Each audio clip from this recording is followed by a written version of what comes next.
Hi everybody, it's been a while since I've had a lecture for you, but I thought that I would give you one this week just to go over some of the things that we've been looking at the last couple weeks and kind of tie it all in together with this week's Chapter 12. So Chapter 12 is on political systems, and this is kind of an overarching subject that also deals with aspects of social stratification. And so I just want to go over a couple of slides and a couple of ideas to clarify the chapter contents and actually look back at the last couple weeks as well. I know you've had a lot of information, you've had a lot of cultures to compare. On my slide, I am taking you back to about 2 weeks ago when we looked at subsistence strategies and the ideas of foraging societies with examples like the Dobe Jontwasi, or the Kalahari peoples, if you remember, from southern Africa, also known as the Kung, or I should say the Kung with the click language, the Maasai, which you've had many, many weeks to get to know and will continue to be part of our examples this week, and the Kawelka, an interesting group that you met last week in the video, Anka's Big Mocha, and a video that I'm actually posting again this week, just so you guys have some more time to review all the dynamics that are tied to that particular film, which is an ethnographic film. So actually that is a film that is particularly with an anthropological point of view.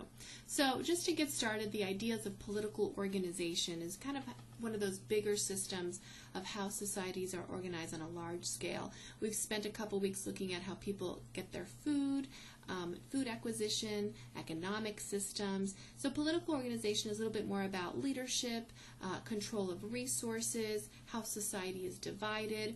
Your chapter talks about decision making, organizing group actions, leadership roles, as I already mentioned, and also conflict resolution, which is a big part of living in a larger group society. And here you'll see the Tiwi of Australia, which will be discussed in the beginning of Chapter 12, an example of groups that traditionally are still hunters and gatherers or foragers and have a very distinctive political organization. So just to recap, we're going to compare egalitarian societies with stratified societies. So what does this terminology mean? So in egalitarian society, some of you did find definitions when you were looking at foragers a couple weeks ago in your discussion post. And this is a society where not one person or not one individual has more privileged access to the things they need. In other words, everybody gets what they need in the culture. The resources, prestige is usually something that is tied to individuals in many cases that contribute to the welfare of the whole group. Again, a picture of the Dobe Jontwasi, people like the shaman or the elders who have knowledge and expertise that benefit everybody.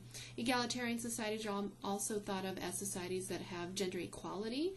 So men and women have access to all resources. Men and women own their resources that they distribute. In these cases, whether it be gathered foods or hunted meat, a woman in these cultures probably have a little bit more equal status and prestige than some of the other ones that we see. So contrast this with, here we go, egalitarian societies, just kind of repeating what I was talking about. Bands are usually considered egalitarian, which I'll talk about bands in just a second, and some tribes might also be considered egalitarian. So essentially there's no fixed number of social positions for competition to ensue amongst individuals. So there is enough to go around, and usually these are societies that live in a more communal or a consensus type of situation. All right, so egalitarian societies are usually bands, and this is not a music band.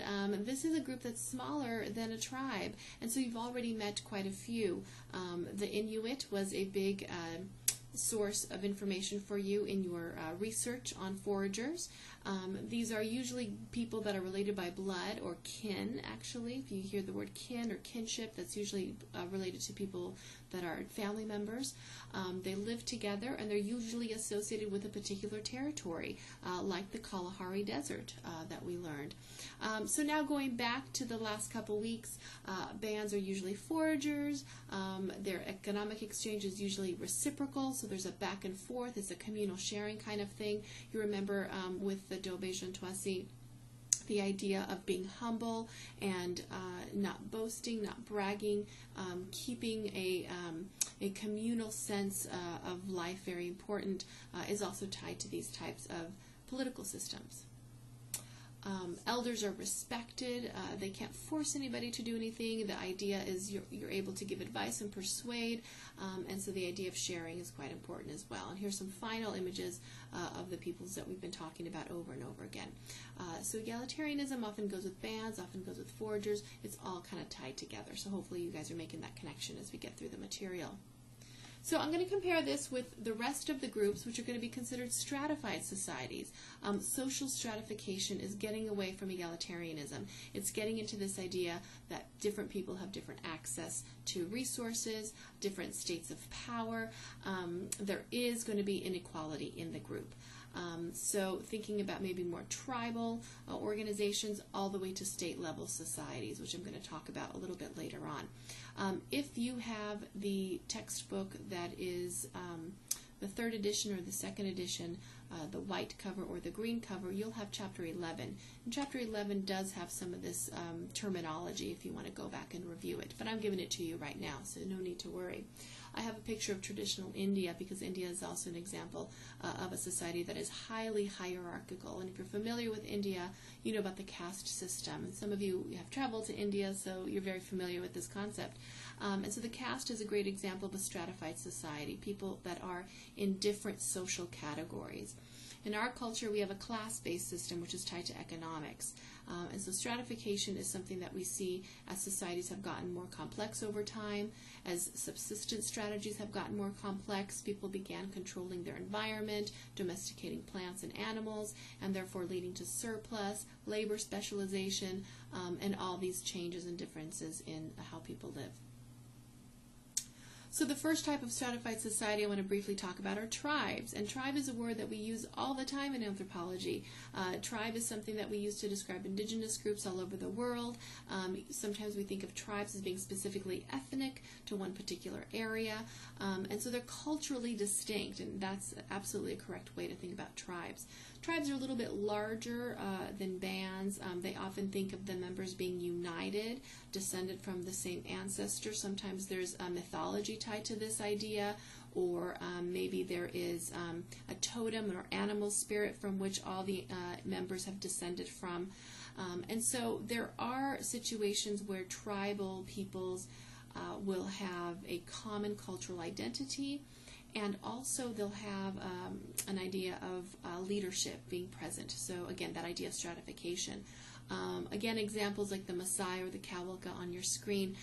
One thing that the chapter talks about is age grades or age sets. And this is a very interesting dynamic because this ties to this idea of kind of this council of leaders, especially for the Maasai. When you see members kind of born in similar time, have a similar age, they kind of go through all their life stages together. If you think back to a couple weeks ago, the discussion of rites of passage.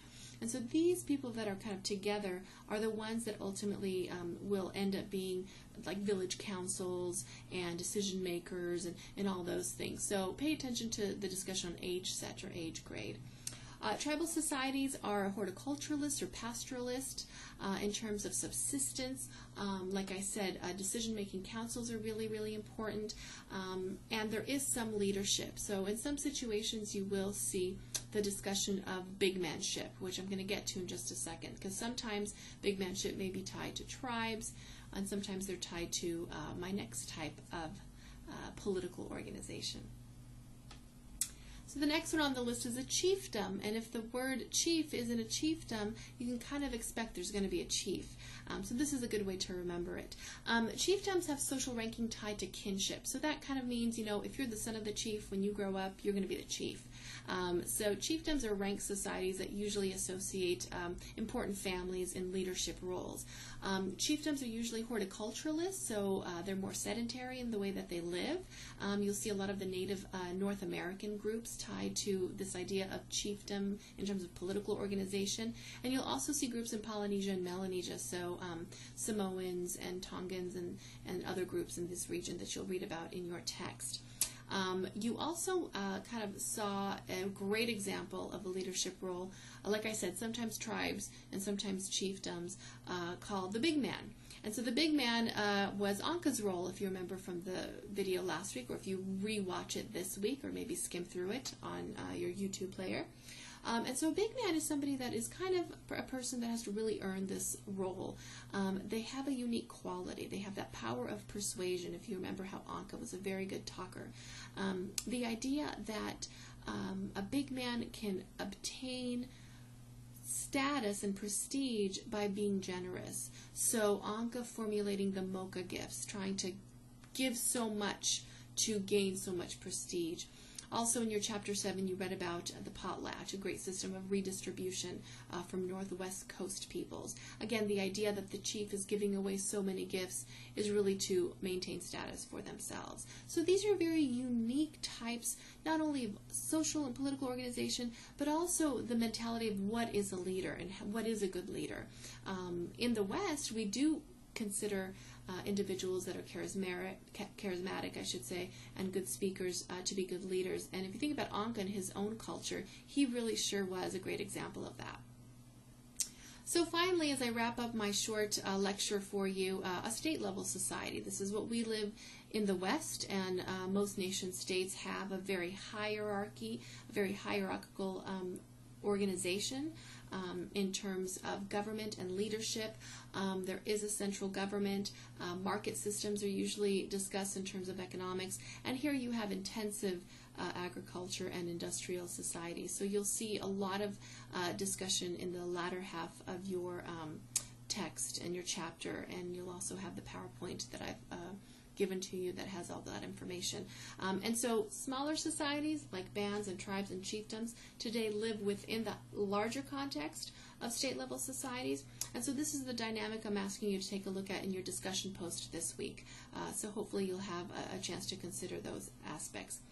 Once again, have a great week. We really don't have many weeks left. This might be my last lecture too. I don't know if I'm going to make another one before we're done, but so far it's been a wonderful semester, and I've really enjoyed reading all your discussion posts. So as we head into the last, I think, about 4 or 5 weeks that we have, without a doubt, if you have any questions, don't hesitate to send me an email, and have a great week. Thanks, everybody. Bye.